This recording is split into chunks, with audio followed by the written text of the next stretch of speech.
काय एकदम अचानक आलीस? बरं तुला काय आणू? चहा कॉफी की काही? सर नाही, काही नको जगन्नाथजी, थँक्यू. मला सध्या माझ्या मनाला शांतता हवी आहे. मला सांगा, नाही म्हणजे सावलीचं एक वेळ ठीक होतं, ती घर सोडून निघून गेली, पण तुम्ही ती निघून गेल्यानंतर आमच्याशी फार संबंधच तोडून टाकला. फोन करून साधी चौकशी सुद्धा करावीशी वाटली नाही तुम्हाला आमची? बा, सावली गेल्यानंतर पुढचे 6-7 महिने तुझी अवस्था काय होती माहिती आहे ना. तुला शुद्ध नव्हती, जे काही झालं त्यातनं तू सावरत नव्हतीस. अशा परिस्थितीत मी तुझ्या समोर येणं योग्य आहे का? नाही, खरं आहे तुमचं,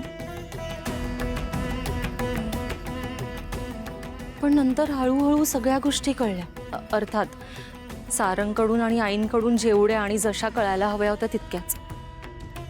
पण जगन्नाथजी, मला सांगा, तुम्ही का असं वागलात? तुम्हाला तर सगळंच माहिती होतं ना, सावली जिवंत आहे, सावली इथे परत आली आहे. मग का नाही आम्हाला सांगितलं? का आमच्यापासून हे सगळं लपवून ठेवलं तुम्ही? बाकीच्यांचं जाऊ द्या, हे सगळं तुम्हाला मला नाही सांगावं असं वाटलं का कधी? माझ्यापासून का लपवून ठेवलं तुम्ही? हे बघ, काही गोष्टींमुळे मला शांत राहावं लागतं बाळा.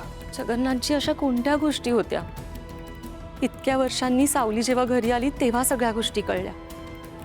आणि हो, तेव्हा हे सुद्धा कळलं की सावली ज्या गुरुकुलात गाणं शिकवते त्याच गुरुकुलात आमची ओवी गाणं शिकायला जाते. जगन्नाथजी, विचार करा, हा योगायोग नाहीये, हे सगळं त्या पांडुरंगाने घडवून आणलंय. जगन्नाथजी, ऐका ना, सारंग आणि सावलीमध्ये जे काही गैरसमज झाले असतील ना, ते आपण पुढाकार घेऊन मिटवूयात प्लीज. नाही बाळा, काही गोष्टी आपल्या हातात नसतात. जगन्नाथजी, हे सगळं माझ्यामुळे झालंय. माझं बाळ सावलीमुळे गेलेलं नाहीये. त्या अपघातात त्या बिचारीचा काहीच संबंध नव्हता. तेव्हा मी जर नीट असते ना, तर हे सगळं घडलंच नसतं. सारंग आणि सावली आजही एकत्र असते. माझ्यामुळेच त्यांचा सुखी संसार मोडलाय.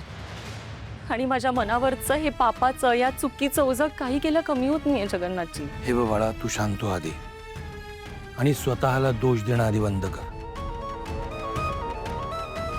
त्यांच्या आयुष्यात जे काही वादळ आलंय ते नियतीमुळे, तुझ्यामुळे नाही.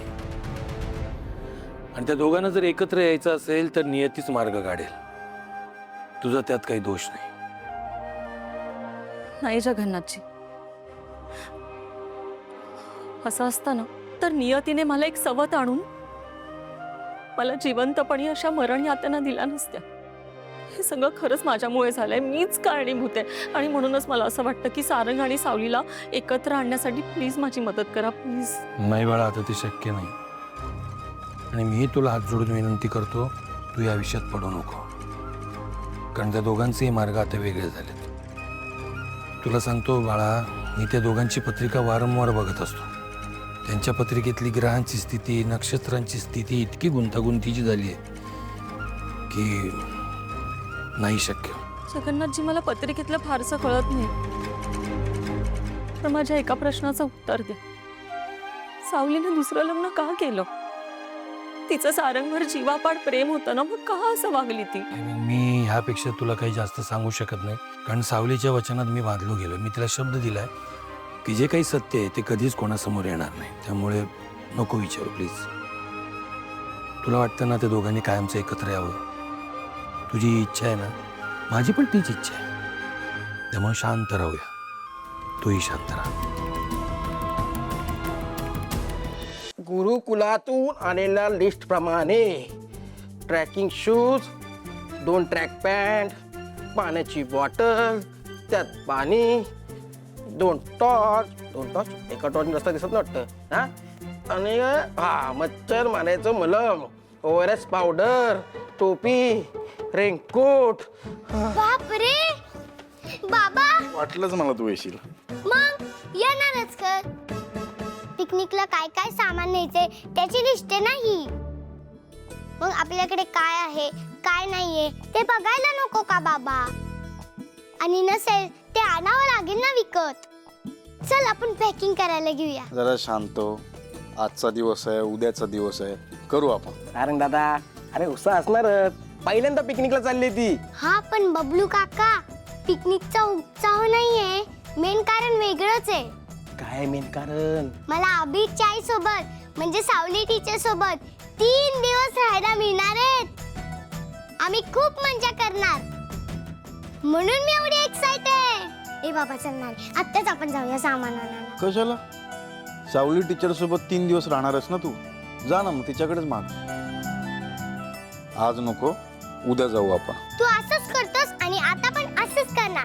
आज नको उद्या जाऊया, उद्या नको परवा जाऊया, परवा नको तेरवा जाऊया, तेरवा नको 14वाला जाऊया. मी आई त्यावेळेस सगळी गडबड करून टाकणार. त्यापेक्षा मी अमृता काकू बरोबरच जाते. तू या फोन मधली लिस्ट आहे ना, अमृता काकूला पाठव. तिचा उत्साह वाढतोय, ते माझं टेन्शन वाढतंय. ही घरी येईपर्यंत माझं मन कुठेच नाही लागणार आता. जास्त विचार करू नकोस. सावली वहिनी अभिरला तुझ्यावर फिरवायला पाठवायची ना. तिने पण डोळे दाखवून विश्वास ठेवलास ना. जसं ती अभिरला फिरायला पाठवायची तसं तू ओवीला पाठव. अरे पण सावलीला कुठे माहिती होतं अभिर माझ्यासोबत फिरायला यायचा? तिला सगळं माहित होतं. तुला कोणी सांगितलं?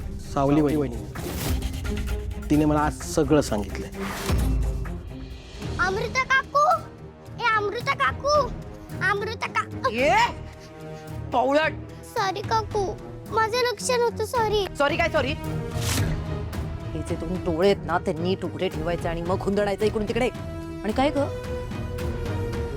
किचन मधून इकडे का पळत आलीस आत्ता? काय करत होतीस किचन मध्ये? चोरून खात होतीस का काही किचन मधलं? नाही मी चोरत नव्हते. अमृता काकूला शोधत होते. अमृता काकूला शोधत होती? कशाला? ते मी काय बोल बोल ना पुढे. का भेटायचंय तुला अमृता काकूला? का शोधतेस तिला? पटकन बोल. प्लॅनिंग आहे तुमचं वेगळं? सांग बरं मला, मी कोणालाच नाही सांगणार.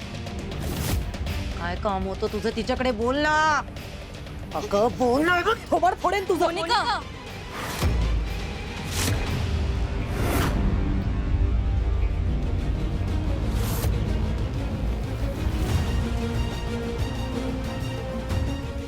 काय चाललंय? काय करत होतीस? दिसत नाहीये. मच्छर चावतायत मला. मी हकलत होते मच्छरांना. मोनिका, ही सगळी नाटकं मला कळतात, कळलं ना? माझ्या नाटकांचं सोड ग. तुझी पण मला सगळी नाटकं दिसत आहेत. हा, कुठे होतीस तू? दिवसभर घरात नव्हतीस.